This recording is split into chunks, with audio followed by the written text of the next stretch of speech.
asrul iman, ya, kata Al-Imam Ahmad bin Zaid Al-Habsyi, dan pondasi arkanul iman yang pertama, ya, asas, ya, pokok daripada iman, kamu harus yakin bahwasanya Allah Subhanahu wa taala itu ada. Dan dalil Allah itu ada sangat gampang. Kalau kita ada, berarti pasti ada yang menciptakan. Hujan turun sekarang. Siapa yang turun ke hujan? Pasti ada zat yang maha mampu, yang mempunyai keinginan yang bebas, mempunyai ilmu yang luas, yang menurunkan hujan. Kalau ada orang nanya, apa dalil Allah itu ada? Yang omong ibe, HP ni. Siapa? Ada yang nyiptakannya tak? Ada. Kalau dia ngomong tak katik, tak usah dijawab lagi. Gila. Soalnya beda. Kafir sama musyrik. Musyrik itu tidak mengesahkan Allah. Itu musyrik. Kalau kafir tidak percaya adanya Allah, ya, yang tidak percaya ada Tuhan, itu namanya kafir. Ya, apa bahasanya sekarang? Yang tidak percaya ada Tuhan, tidak kata Tuhan tu. Ya. Yang ateis. Ya. Yang tidak percaya, yang percaya tidak ada Tuhan, tidak kata Tuhan, itu namanya kafir. Atau yang menyembah Tuhan selain Allah, namanya kafir. Yang nyembah api, yang nyembah sapi, itu namanya kafir. Tapi kalau musyrik beda. Musyrik itu tidak mensatukan atau mengesahkan Allah Subhanahu wa taala. Assalamualaikum warahmatullahi wabarakatuh. Alhamdulillahi rabbil alamin wa bihi nasta'in ala umuri dunya waddin, sallallahu ala sayyidina Muhammadin khatamin nabiyyin wa ala alihi wa sahbihi ajma'in. Rabbi shrah li sadri wa yassir li amri wahlul 'uqdatam min lisani yafqahu qawli wasaddid lisani wahdi qalbi bijahin nabi wal ali was sahbi. Qalu subhanaka la ilma lana illa ma 'allamtana innaka antal alimul hakim. Allahumma salli ala sayyidina Muhammadin al-fatih lima ughliq wal khatim lima sabaq nasiril haqqi bil haqq wal hadi ila siratikal mustaqim wa ala alihi haqqa qadrihi wa miqdarihi al-azim. Amma ba'du. Ma'asyiral hadirin wal hadirat yang dimuliakan oleh Allah Subhanahu wa taala, puji syukur kita kehadiran Allah Subhanahu wa taala karena kembali mengumpulkan kita di tempat yang penuh barakah ini, insya-Allah, untuk melanjutkan kajian kita satu bulan sekali, yaitu di materi ilmu fiqih, dipandu kitab yang berjudul Ar-Risalah Al-Jami'ah, karya daripada Al-Imam Al-Allamah Al-Faqih Al-Habib Ahmad bin Zaid Al-Habsyi rahimahullahu ta'ala. Sudah 2 kali pertemuan dan kita sekarang masih membahas tentang Arkanul Islam. Yang pertama, arkanul Islam adalah syahadat alla ilaha illallah wa anna muhammadar rasulullah. Yang kedua, wa iqamus shalah. Itu 2 sudah kita kaji, sudah kita bahas pertemuan yang kemarin. Dan sekarang arkanul Islam yang ketiga adalah wa itauz zakah. Wajib kita ini mengeluarkan zakat. Artinya orang yang tidak mau mengeluarkan zakat hukumnya sama seperti kemarin kita sudah bahas orang yang tidak mau sholat. Kalau dia tidak mau zakat karena memang pelit, medit, tak galak duitnya dikeluarkan untuk di jalan Allah Subhanahu wa taala, itu dinasehati. Setelah dinasehati, hakim atau pemerintah berhak mengambil secara paksa bagian zakatnya itu. Yang punya kekuasaan, tapi bukan sembarangan orang boleh ngambil paksa. Oh, ini orang kaya, belum mengeluarkan zakat, kita tombek duitnya, tak boleh. Walaupun dia harus mengeluarkan zakat, mengeluarkan uang atau itu panen, hasil panen dia. Nanti kita perinci lagi insya-Allah di bab zakat khusus. Ini hanya sekilas kita bahas tentang zakat. Tapi tetap yang berkuasa untuk mengambil secara paksa adalah pemerintah atau yang memegang hukum, kendali hukum di tempat tersebut. Adapun orang yang tidak mau mengeluarkan zakat karena tidak meyakini kewajiban zakat, maka orang tersebut ya bisa jadi murtad, naudzubillah min dalik, keluar dari agama Islam. Kalau dia tidak galak zakat, ngomong zakat itu tidak wajib. Karena ini pernah terjadi di zaman Sayyiduna Abu Bakar As-Siddiq, ketika beliau ya pertama kali di masa menggantikan posisi Nabi besar Muhammad sallallahu alaihi wasallam menjadi khalifah, ya, pengganti Nabi yang memegang hukum di kota Madinah dan kota-kota muslim. Itu ada beberapa kelompok orang yang baru masuk Islam ketika Nabi meninggal tidak mau mengeluarkan zakat. Mereka ngomong, tidak, zakat itu hak kami, duit-duit kami, ya, binatang-binatang ternak kami, ya, sawah-sawah kami.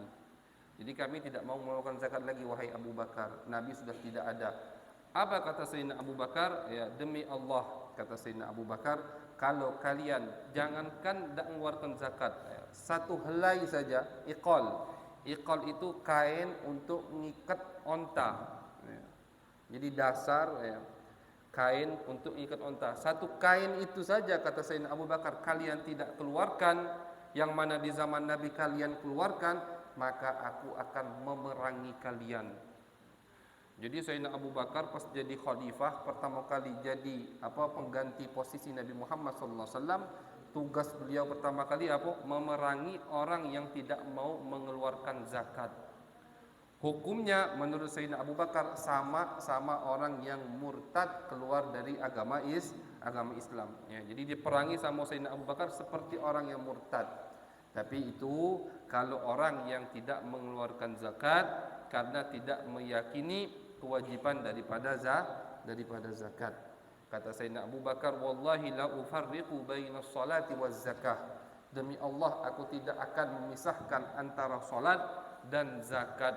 Sedangkan Allah di dalam Al-Quran tidak pernah memisahkan antara salat dan zakat. Kalau kita baca Al-Quran dari awal sampai akhir, pasti ada ayat wa aqimus shalah, gandengannya wa atuz zakah.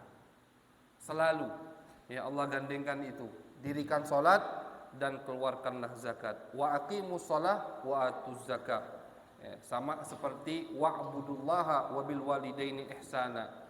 Itu kata ulama digandengkan terus, bakti sama orang tua dengan tidak menyekutukan Allah Subhanahu wa ta'ala, digandeng. Saking pentingnya kita ni bakti sama orang tua, setiap ada perintah bakti sama orang tua pasti digandengkan sama untuk menesakan Allah Subhanahu wa ta'ala.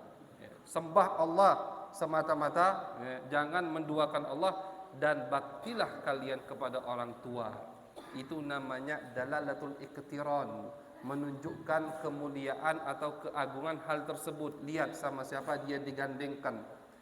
Bakti sama orang tua itu termasuk wajib yang paling wajib. Lihat digandengkan di Al-Quran sama apa? Digandengkan sama perintah untuk menyembah Allah Subhanahu wa ta'ala. Begitu juga mengeluarkan zakat, sangat wajib. Kenapa? Lihat di Al-Quran digandengkan sama solat.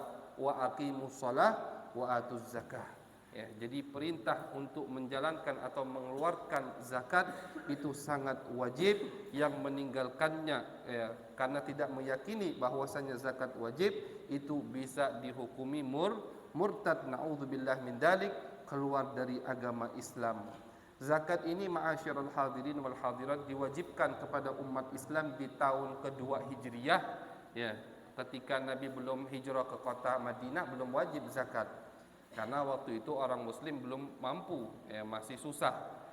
Mereka yang kaya habis hartanya untuk jihad fisabilillah, tanpa perlu diwajibkan, duitnya habis untuk jihad, untuk dakwah di jalan Allah Subhanahu wa ta'ala. Sayyiduna Abu Bakar As-Siddiq, berapa budak yang dimerdekakan oleh Sayyidina Abu Bakar As-Siddiq, ya, habis duitnya untuk apa? Untuk di jalan dakwah Nabi besar Muhammad sallallahu alaihi wasallam. Sebelum diwajibkan zakat. Jadi sahabat dulu itu ketika di Mekah tidak perlu wajib zakat, duitnya sudah untuk Nabi galau.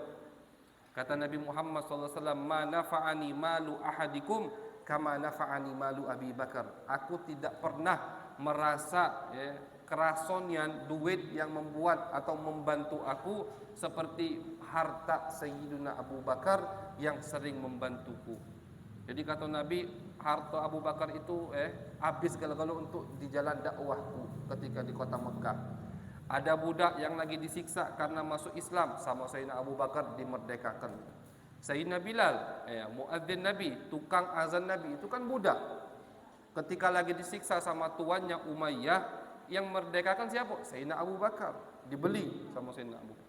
Jadi tidak perlu ada kewajiban zakat. Sayyidah Khadijah, Siti Khadijah, istri tercinta Nabi besar Muhammad sallallahu alaihi wasallam.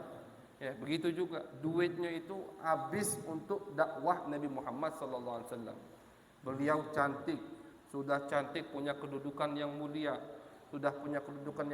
punya harta yang melimpah.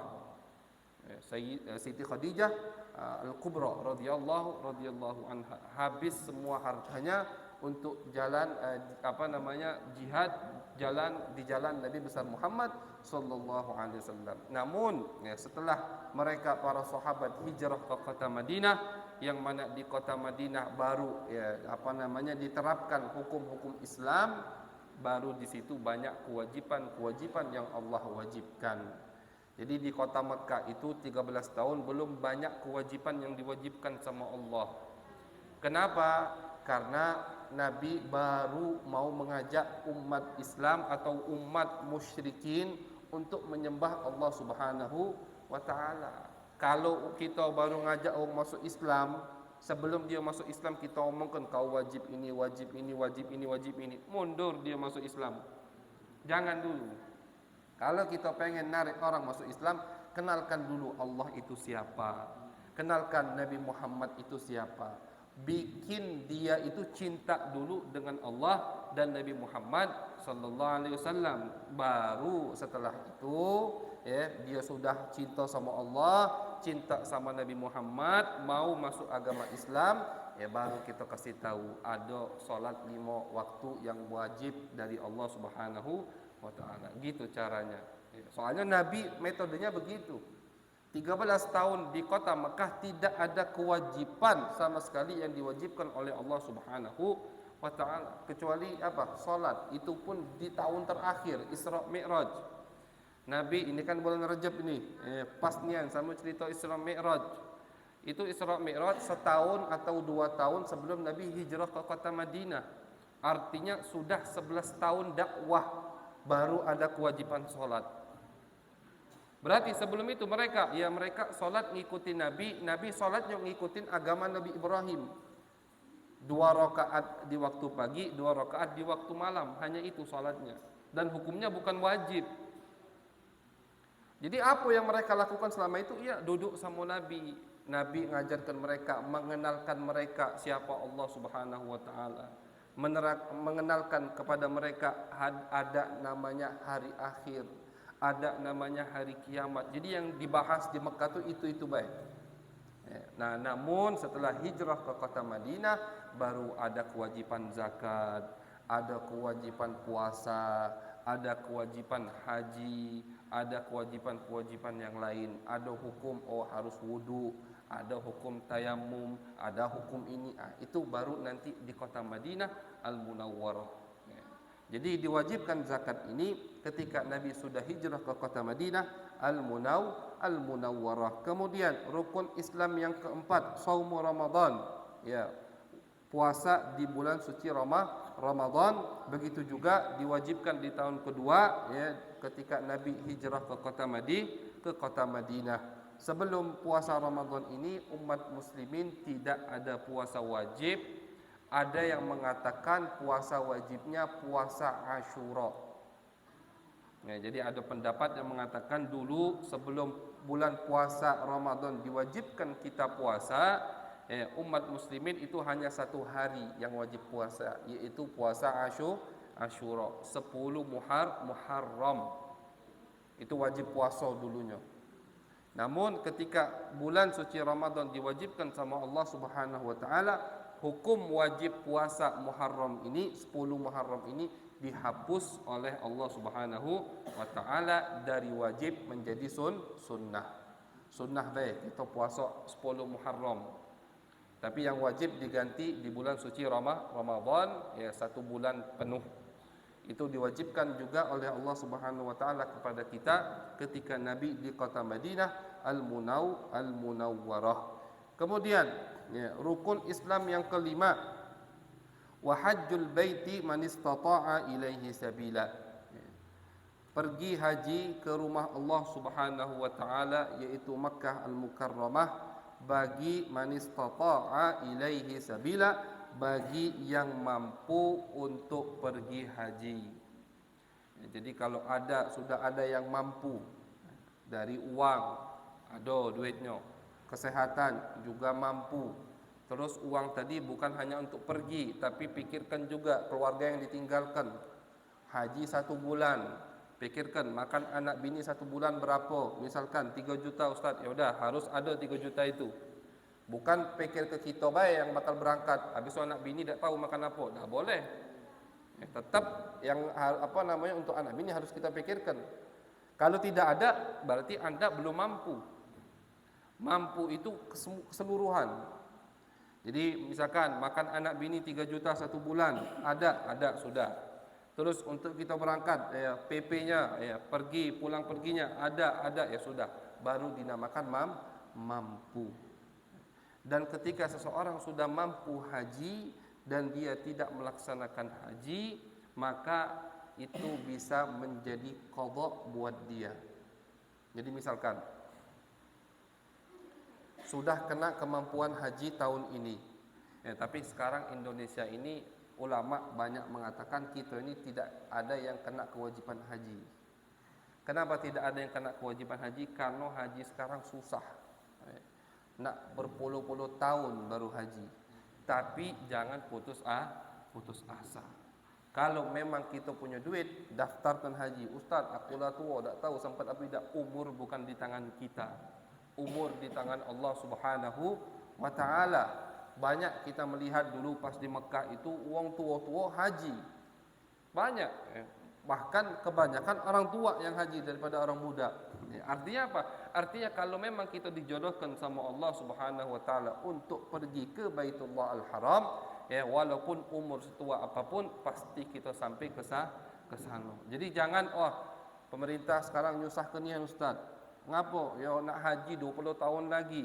Lemak duitnya dipakai buat lain jangan. Kalau memang ada yang mampu punya uang lebih, daftarkan haji. Kita sudah niat, wal bagi 'ala Allah. Sisanya itu urusan Allah Subhanahu wa taala. Udah niat haji, duitlah kita setorkan, sudah galau syarat-syaratnya, tak taunya uang tadi meninggal, insyaallah dia nanti dibangkitkan di hari kiamat mulabbiyan sebagai orang yang sudah melaksanakan haji. Soalnya ada hadisnya, ada ceritanya. Nabi Muhammad SAW ketika pergi haji, ada satu sahabat pakai ihram, udah siap nak pergi haji, di jalan meninggal. Belum sampai kota Mekah. Kata Nabi Muhammad SAW, mandikan, cuman jangan pakai wangian, jangan pakai yang wangi-wangi, sabun tak boleh. Kenapa ya Rasulullah? Dia masih ihram. Wong kan kalau pakai ihram itu kain putih itu ya kan, terus niat untuk mau lakukan haji, tak boleh pakai wangian-wangian kan. Kata Nabi, jangan dipakai ke wangi-wangian, jangan dipakai ke sabun, jangan dipakai ke minyak wangi, kapur dan lain-lain, jangan. Kenapa ya Rasulullah? Fa innahu yub'atsu yaumal qiyamati mulabbiyan. Kata Nabi, soalnya dia nanti dibangkitkan di hari kiamat mulabbiyan, sebagai orang yang melaksanakan ibadah haji. Berarti niatul mukmin khairun min amalih. Ini praktek daripada hadis Nabi besar Muhammad SAW ketika mengatakan niat seorang mukmin lebih baik daripada amalnya. Cuma niatnya niat-niat, bukan pengen nak haji, duitnya tak digerak-gerakkannya. Itu bukan niat. Duitnya tetap dibuatnya begawe, dibuatnya bisnis, padahal banyak duitnya sisa. Itu bukan niat. Yang niat itu punya uang lebih, didaftarkan haji, walaupun puluhan tahun, biarlah, penting aku daftar. Allah Maha tahu. Allah tahu, dia ni nak melaksanakan haji, daftar haji. Insya Allah kalau sampai, alhamdulillah. Kalau tidak sampai, ya Allah, aku sudah niat, pahalanya pasti dikasih sama Allah subhanahu wa ta'ala. Jadi walaupun sekarang posisi kita susah untuk haji, jangan putus asa untuk sampai ke Baitullah al-Haram. Ibadah haji ini juga diwajibkan di kota Madinah Al-Munawwarah, cuman agak terlambat sedikit di tahun 6 Hijriyah. Ada yang mengatakan di tahun 8 Hijriyah baru diwajibkan sama Allah Subhanahu wa taala kepada Nabi besar Muhammad sallallahu alaihi wasallam untuk melaksanakan ibadah haji. Cuman tidak secara langsung. Artinya begini. Ada satu orang mampu dia sekarang untuk melaksanakan ibadah haji, tapi udah kena kewajiban. Fulan, si Agus misalkan, lah punya duit, punya galau-galau, sudah kena dia kewajiban haji. Tapi tidak harus dia melaksanakan haji tersebut di tahun itu. Dia cuma kena kewajiban haji B, tapi kewajiban pergi tahun itu tidak harus. Tapi kalau diundur-undur sama dia, sedangkan dia sudah mampu, kaget belah, malas tahun depan be. Diundur lagi, agak belah tahun depan. Sedangkan dia mampu sudah, fisiknya kuat, uangnya ada, cuman diundur-undur, terus udah waktunya ada, istilahnya tiketnya ada, gampang kalau diundur sama dia, tak taunya 3 tahun ke depan dia tak bisa haji, maka haji tadi menjadi hukumnya qada buat dia. Qada itu berarti terus di tanggungan dia haji itu sampai dilaksanakan sama dia. Makanya kalau kita punya kemampuan, jangan ditunda-tunda. Punya kemampuan, ada uang lebih nian duit tadi, langsunglah daftarkan haji. Takutnya hukum kita sama cak wong tadi, yang punya kemampuan haji karena diundur-undur sampai 3 tahun 4 tahun, tahun kelima tak mampu dia haji, maka tahun-tahun yang sudah lewat itu menjadi qada. Ya, satu tetap qada haji. Karena haji itu wajib seumur hidup sekali. Namanya haji Islam. Ya, seumur hidup hanya wajib sekali. Ya. Jadi diwajibkan sama Allah Subhanahu wa taala kepada Nabi besar Muhammad sallallahu alaihi wasallam ibadah haji di tahun 6 Hijriyah atau di tahun 8 Hijriyah, tapi Nabi Muhammad sallallahu alaihi wasallam tidak melaksanakannya kecuali di tahun 10 Hijriyah sebelum beliau meninggal.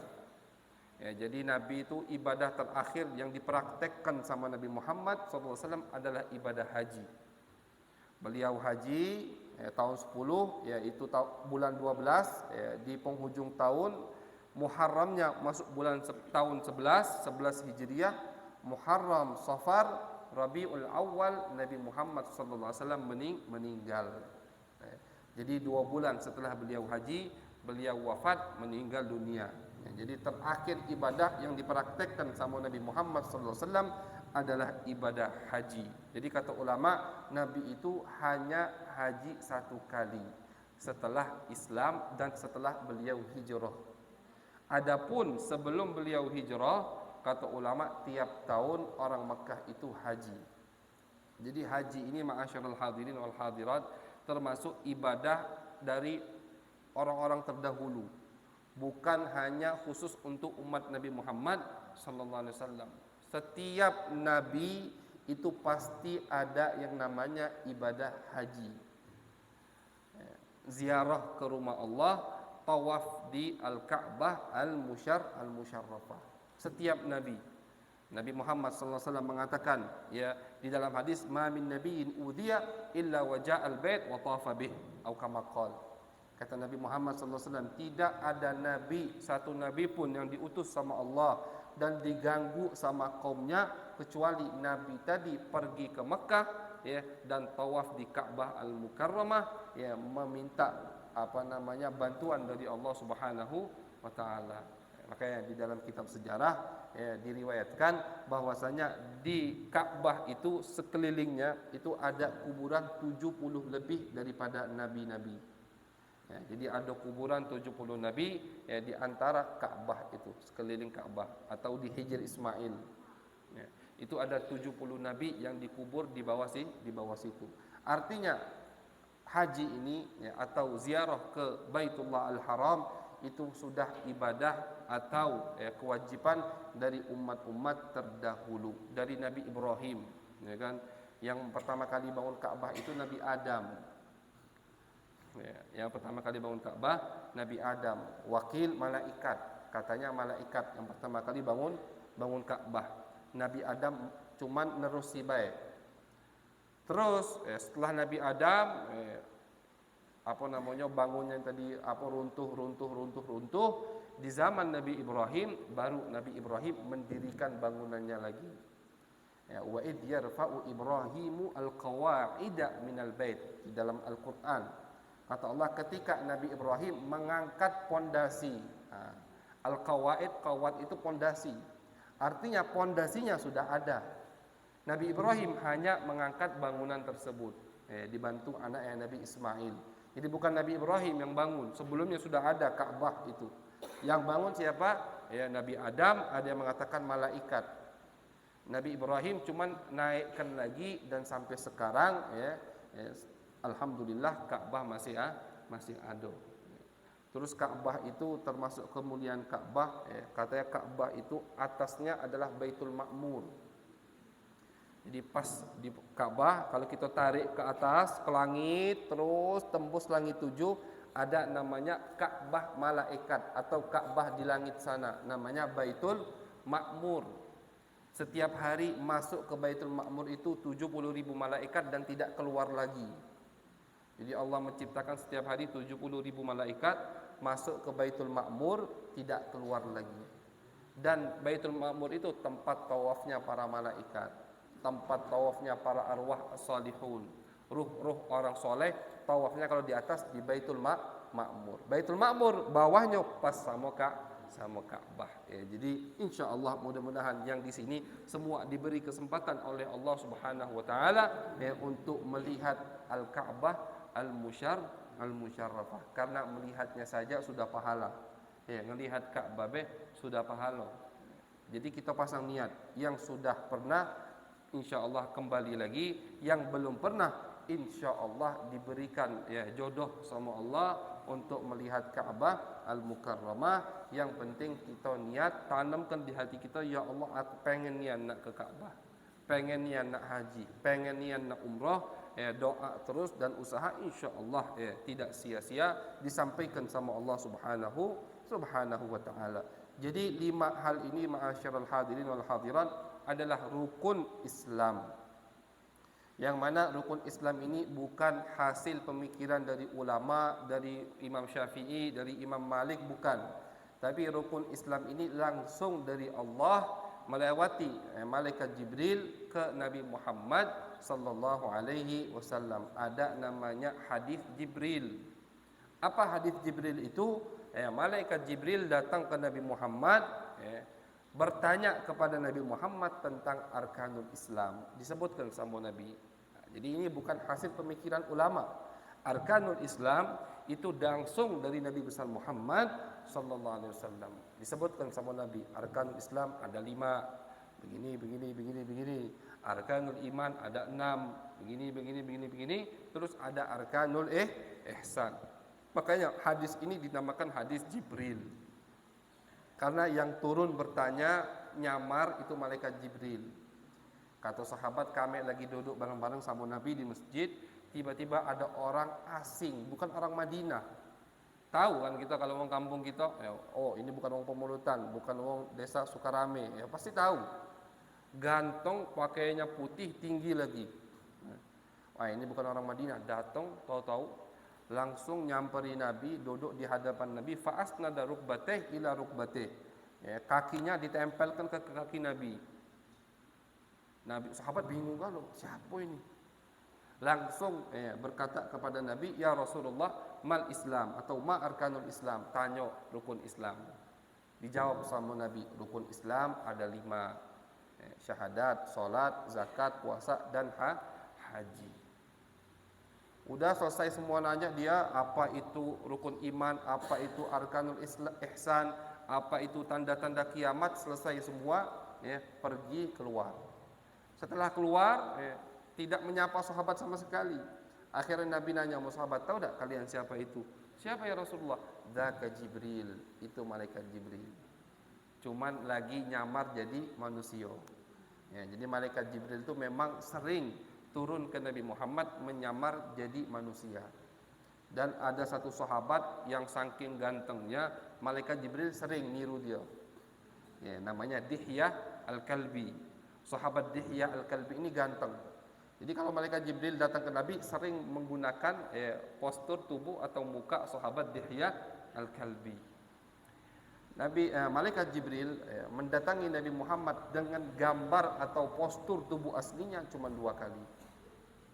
Kata ulama, pertama ketika Nabi dilantik menjadi Nabi, ketika turun ayat Iqra bismi rabbikal ladzi khalaq, ya, itu pertama kali bentuk malaikat Jibril asli. 60.000 atau 70.000 sayap. Satu sayapnya setengah bumi ketutup. Itu satu sayap. Kalau 2 sayap ketutup galung, itu baru 2 sayapnya baik. Belum puluhan ribu yang lain. Jadi makhluk memang yang sangat luar biasa, besar sekali di luar otak kita. Oh ya ada itu, ada. Otak kita nih yang kecil. Tapi alam di luar sana luar biasa. Kalau tidak percaya buka kita cari misalkan di Google atau di YouTube alam-alam di luar sana. Jangankan ke yang pojok langit kedua, ketiga. Langit pertama saja, bumi ini sangat kecil. Ada bintang ini, ada planet ini, ada planet ini. Kayak planet ini banyak. Alam itu besar. Itu juga biar mengajarkan kita tawadhu. Kita ini bumi kecilnya. Kita dibanding bumi lebih kecil lagi. Nak sombong pula istilahnya itu. Mengajarkan kita untuk tawadhu. Jadi malaikat Jibril, makhluk yang sangat besar, datang ke Nabi Muhammad dengan bentuk aslinya cuma 2 kali. Ketika pertama kali bertemu dengan Nabi, Nabi dilantik menjadi Nabi. Yang kedua, kata ulama, ketika malam Isra Mi'raj, malam bulan Rajab ini, Nabi Muhammad didatangkan oleh malaikat Jibril dengan bentuk aslinya. Selain itu, malaikat Jibril menyamar jadi manusia. Tahu-tahu datang, rai Dihya, tidak tahu Dihyanya di rumah. Ini Dihya lain. Habis itu pergi hilang. Atau kayak tadi, muka orang asing. Datang ke Nabi, ngobrol, habis itu pergi, tidak tahu malaikat Jibril. Ini tengah-tengah sahabat lihat semua. Kata Nabi, tahu tak kalian? Udah pergi, udah hilang. Tahu tak kalian siapa itu? Siapa yang Rasulullah? Dzaka Jibril yu'allimukum dinakum. Itu tadi malaikat Jibril datang untuk mengajari kalian tentang agama kalian. Jadi arkanul Islam adalah pondasi agama kita. Yang tidak melakukan arkanul Islam berarti dipertanyakan agamanya. Wong tidak syahadat jelas berarti belum masuk Islam. Yang sudah masuk Islam tidak solat, kata Nabi, bedanya kita sama orang kafir solat. Kalau kita solat, kita muslim, tidak solat sama becak wong kafir. Ini kata Nabi, bukan kata Ustaz, bukan. Kata Nabi. Terus zakat, kata Nabi, zakat itu wajib, zakat itu begini, zakat itu begini. Orang yang tidak mengeluarkan zakat akan diazab sama Allah dengan jenis, misalkan dia ngapa tidak mengeluarkan zakat? Dia tidak mengeluarkan zakat misalkan zakat harta atau zakat apa. Nanti kata Nabi ada jenis binatang khusus diciptakan sama Allah untuk menghukum dia.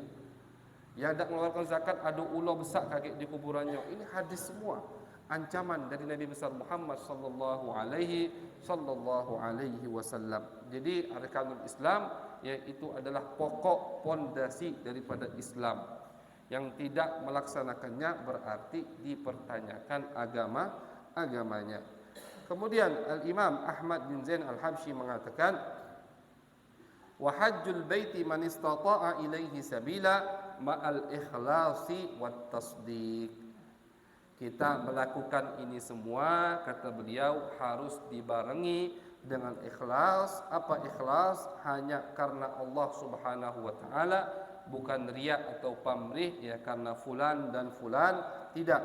Tapi aku salat, aku mengeluarkan zakat, aku puasa, aku haji, itu karena Allah Subhanahu wa taala. Pergi haji bukan karena biar tambah titel di depannya, hak besar titik. Bapak haji, bukan pergi haji, tapi memang karena mendatangi panggilan dari Allah Subhanahu wa taala. Jadi harus dilakukan dengan ikhlas, hanya semata-mata buat Allah Subhanahu wa taala, wat tasdiq, dan yakin, jujur, ini memang yang diwajibkan sama Allah Subhanahu wa taala. Bukan melakukannya itu hanya pura-pura. Kata Al-Imam Ahmad bin Zaid, "Faman lam yakun mukhlishan biqalbihi fahuwa munafiq." Orang yang tidak melakukan 5 perkara tadi ikhlas karena Allah dari hatinya, maka orang tersebut adalah munafik. Munafik. Ya, tapi munafik di sini bukan munafik yang kafir, bukan. Ya, soalnya riya itu tidak sampai mengeluarkan kita dari Islam. Munafik itu ada 2. Munafik, pengertian munafik ada 2. Munafik di zaman Nabi beda sama munafik kita sekarang. Pengertian atau gambaran munafik di zaman Nabi, kafir. Mereka mengucapkan 2 kalimat syahadat, salat sama Nabi, mereka hadir majlis Nabi, tapi hatinya ngatoi Nabi. Di belakang Nabi nusuk. Ketika ada musuh-musuh Islam, dibongkar rahasia Nabi sama orang munafik ini. Itu kafir, jelas. Nah, ayat-ayat munafik di Al-Quran yang maksud itu, innal munafiqina fid darkil asfali minan nar.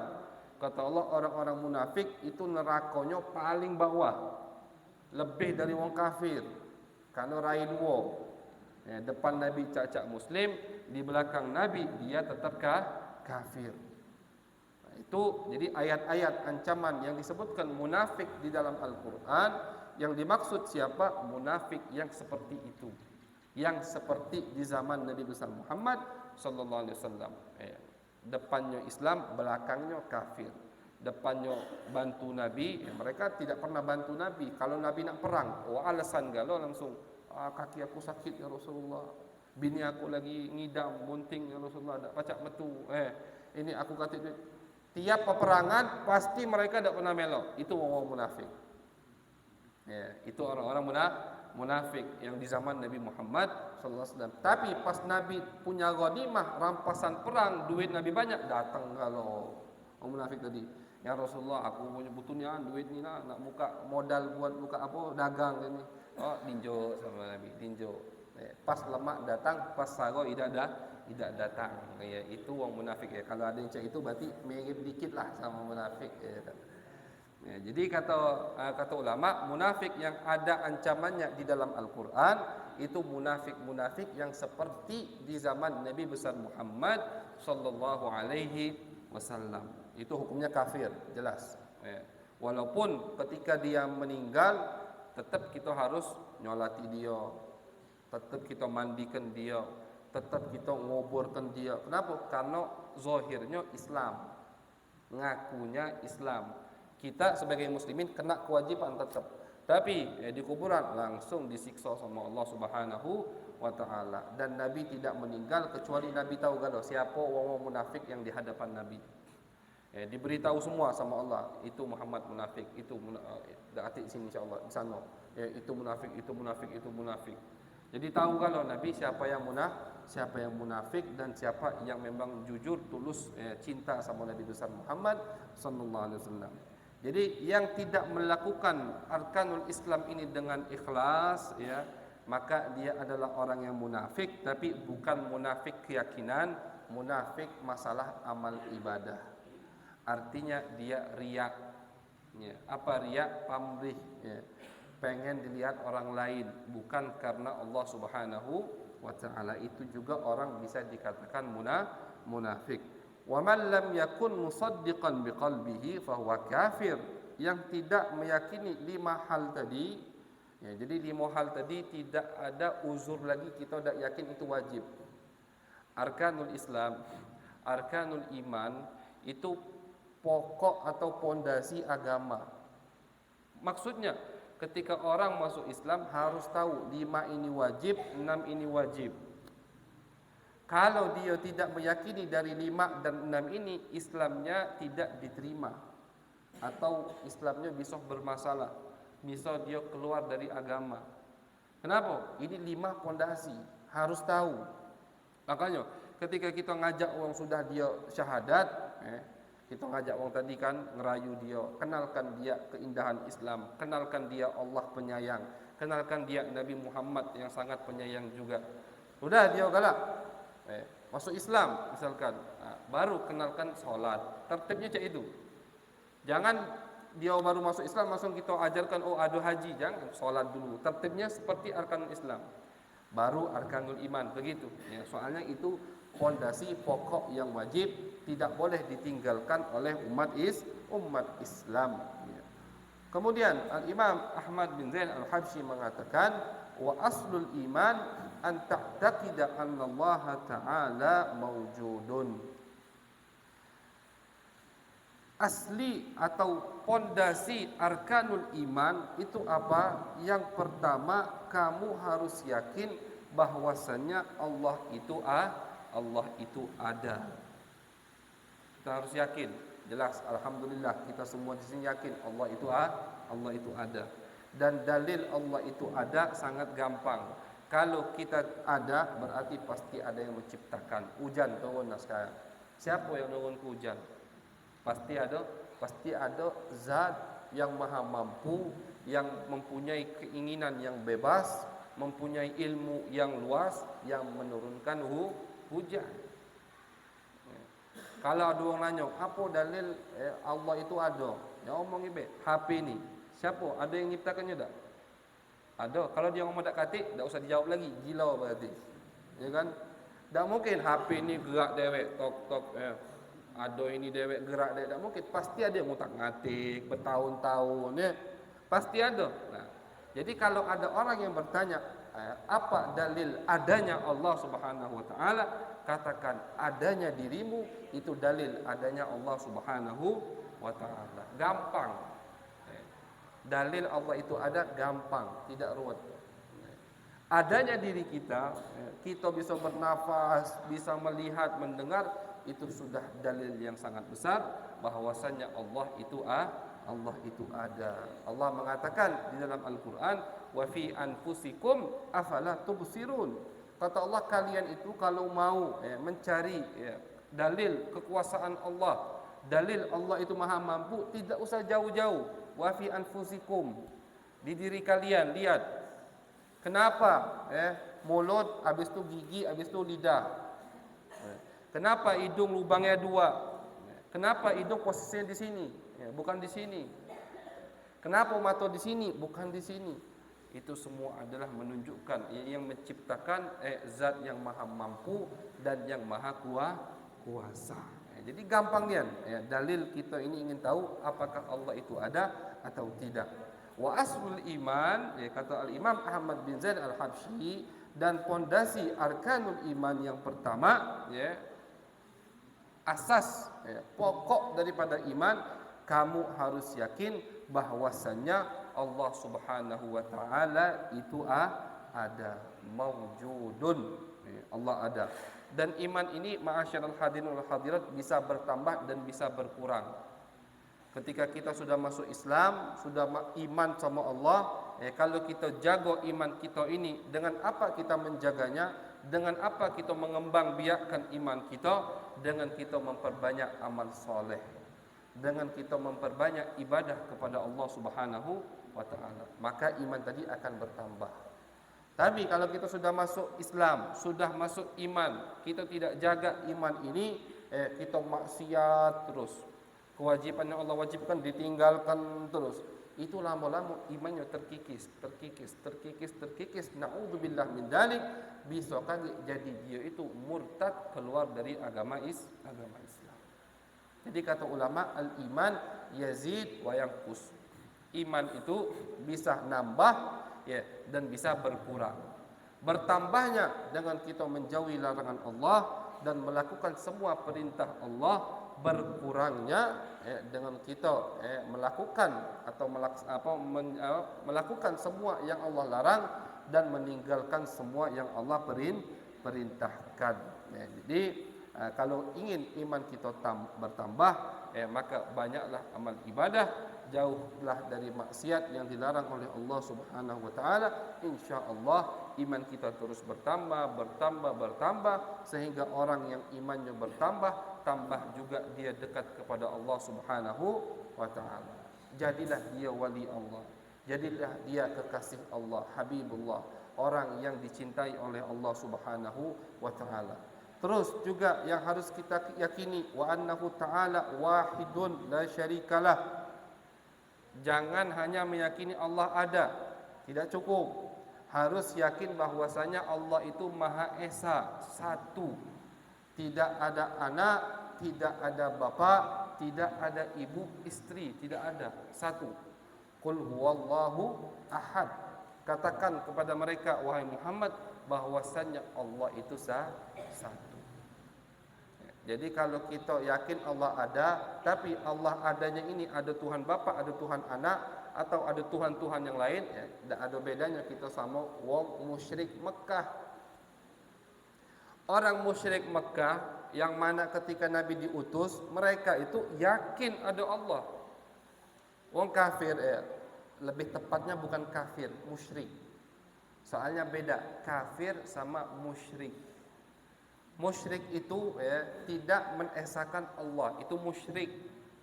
Kalau kafir tidak percaya adanya Allah, yang tidak percaya ada Tuhan, itu namanya kafir.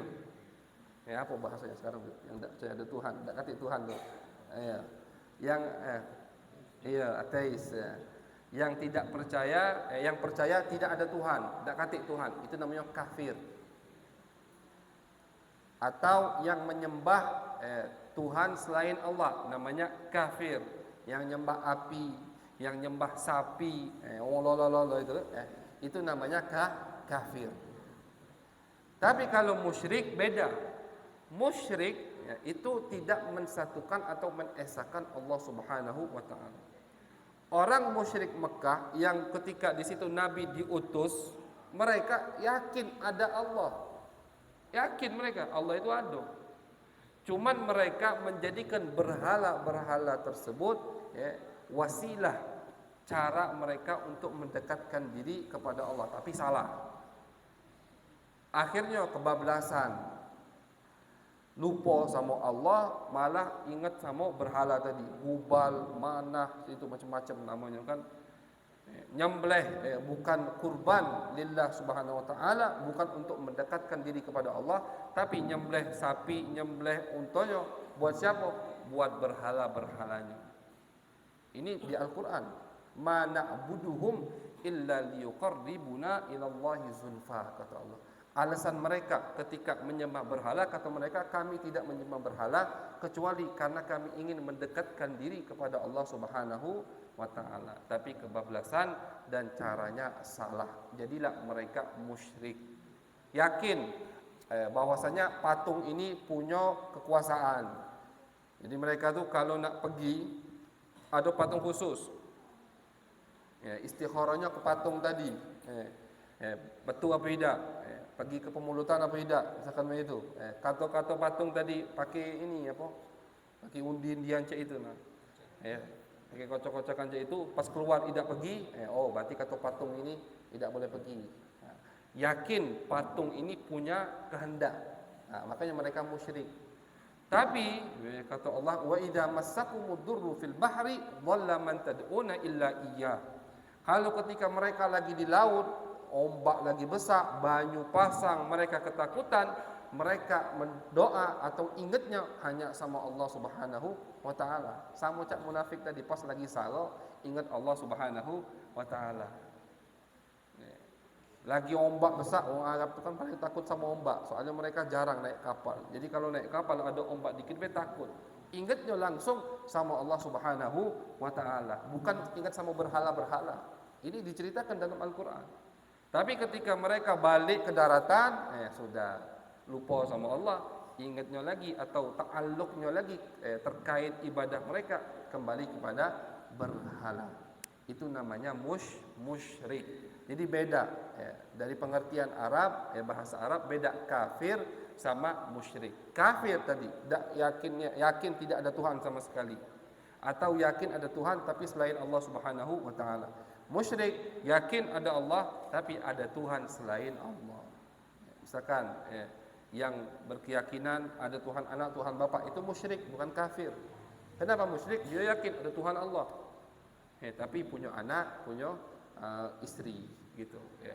Namanya musyrik. Jadi tidak cukup kita yakin Allah itu ada, tidak cukup. Harus juga yakin, kata Al-Imam pengarang di sini Al-Habib Ahmad bin Zain Al-Habsyi, harus juga yakin bahwasanya Allah ada dan Allah itu satu, la syarika lahu wala mithla lahu wala syabiha lahu. Tidak ada zat yang sama persis dengan Allah Subhanahu wa taala. Laisa kamitslihi syai'un wa huwas samiul basir. Ya, tidak ada sama sekali yang persis seperti Allah Subhanahu wa taala. Ya, jadi Allah itu zat yang Maha Esa, tidak ada Tuhan kedua atau Tuhan ketiga. Soalnya kata ulama, ini Allah sendiri yang menggambarkan juga di dalam Al-Qur'an. Kalau ada Tuhan kedua, itu otomatis misalkan sifatnya Tuhan itu kan maha mampu. Mampu harus. Kalau tidak mampu bukan Tuhan. Terus Tuhan itu harus punya keinginan. Yang tidak punya keinginan bukan Tuhan. Laukana, ini di Al-Quran, laukana fihi ma'alihatun illallah la fasadata, kata Allah. Kalau alam semesta ini ada Tuhan selain Allah, maka alam ini akan rusak. Atau gambaran seperti ini, gambaran yang rusak. Seperti apa rusaknya ya Allah? Ada dua gambaran. Misalkan ada Tuhan selain Allah Subhanahu wa taala. Ada Tuhan A, ada Tuhan B. Ketika Tuhan A menginginkan, oh aku nak nyipta ke bumi lonjong, misalkan lonjong. Tuhan B tidak, aku nak bulat. Ketika mereka cekcok, siapa yang menang? Berarti itu tuh Tuhan. Berarti yang kalah Tuhan bukan Tuhan, karena Tuhan tidak mungkin kalah. Begitu. Mustahil, ada dua Tuhan itu mustahil. Gambarnya seperti itu. Cekcok kan, yang A pengen lonjong, yang B pengen bulat. Bebala, taruhlah Tuhan tadi. Siapa yang menang? Siapa yang lebih punya kuasa? Yang lebih punya kuasa atau yang terjadi ciptaannya, terbentuklah Tuhan bulat. Berarti yang kalah bukan Tuhan. Kenapa? Ngapa kalah? Nah, kalau kalah bukan Tuhan, begitu kan? Itu yang gambaran mustahilnya. Atau misalkan yang A sama B, yang A ngomong, aku nak dunia ini bulat. Yang B, ya sudahlah, aku melok-melok beh, kata dia. Sama beh, melok kau beh bulat. Bukan Tuhan, tidak punya keinginan. Melok-melok itu bukan sifat Tuhan. Namanya Tuhan itu harus badi. Makanya sifat Allah di dalam Al-Quran, badi'us samawat wal ard, yang menciptakan muka, bumi, langit ini tanpa ada contoh sebelumnya. Itu badi, sifat Allah Subhanahu wa ta'ala. Harus punya keinginan yang bebas. Itu namanya Tuhan. Jadi ketika Tuhan ada dua Tuhan, tidak cekcok dia, tidak akor ustaz dia. Yang si A ini melok B, apa kata si B? Nah, berarti si A ini bukan Tuhan. Kenapa bukan Tuhan? Karena dia tidak mempunyai keinginan. Ketika dia tidak mempunyai keinginan, batallah pengakuan dia sebagai Tuhan. Karena Tuhan harus mempunyai sifat iradah. Apa iradah itu? Mempunyai keinginan yang mutlak, ya, keinginan yang bebas. Jadi kata Allah, "Lau kana fihi ma'alihatun illallah la fasadata." Kalau umpama di alam semesta ini ada Tuhan selain Allah, pasti alam ini akan rusak, hancur. Baik hancurnya dari Tuhan dua tadi akor, atau hancurnya dari Tuhan dua tadi cekcok. Walaupun akor, tak mungkin akor terus. Kan? Bumi bulat melok be. Terus aku pengen umur fulan sampai 70. Oh tidak, aku pengen 60. Kalau dia dari awal sampai akhir melok-melok be, bukan Tuhan, jelas. Tidak punya keinginan yang mutlak. Ya, jadi kita juga harus meyakini bahwasanya Allah itu selain ada, ya, wahidun la syarika lahu. Ya, Allah itu Maha Esa, tidak ada duanya. Ya, laisa kamitslihi syai'un wa huwas samiul basir. Ketika hati kita bertanya Allah itu seperti apa, langsung baca ayat ini. Tak boleh kita tafakkur fi dzatillah, Allah itu seperti apa, tidak boleh. Kata Nabi Muhammad, tafakkaru fi khalqillah wa la tatafakkaru fi dzatillah. Kalian mau tafakkur, mau berfikir, mau merenungkan silahkan, tapi di makhluk-makhluk Allah Subhanahu wa taala. Pikirkan, ngapo pacak turun hujan? Bebas. Gali, kaji, terserah. Dari ilmu ini, ilmu silahkan. Pikirkan, kenapa bisa awan ini gelap malam? Silahkan. Pikirkan, kenapa malam bulan, siang matahari? Pokoknya selagi yang kita pikirkan adalah makhluk Allah Subhanahu wa taala, bebas kita nak mikirkannya cak mana biasa sampai kita botak-botak tak apa-apa. Istilahnya pikirkanlah kalau kita bisa temu jawabannya. Tapi fi dzatillah jangan diikuti. Ketika hati kita mulai diwaswasi sama setan, Allah itu cak mana apakah Allah begini? Itu dah stop. Laisa kamitslihi syai'un. Jawab begitu. Allah tidak mirip dengan siapapun.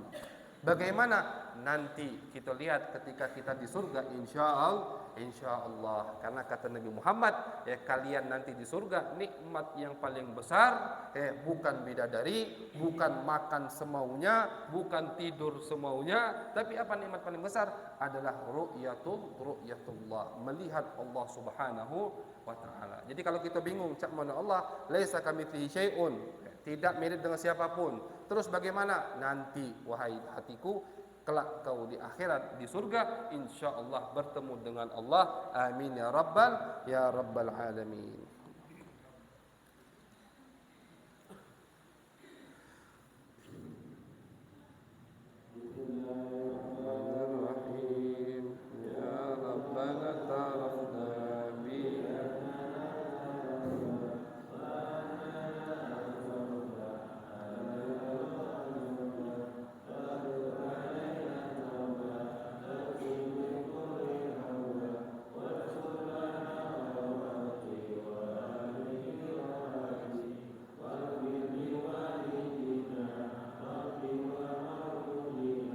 والآل والإخوان وسائر الخلان وكل ذي محبة أو جيرة أو صحبة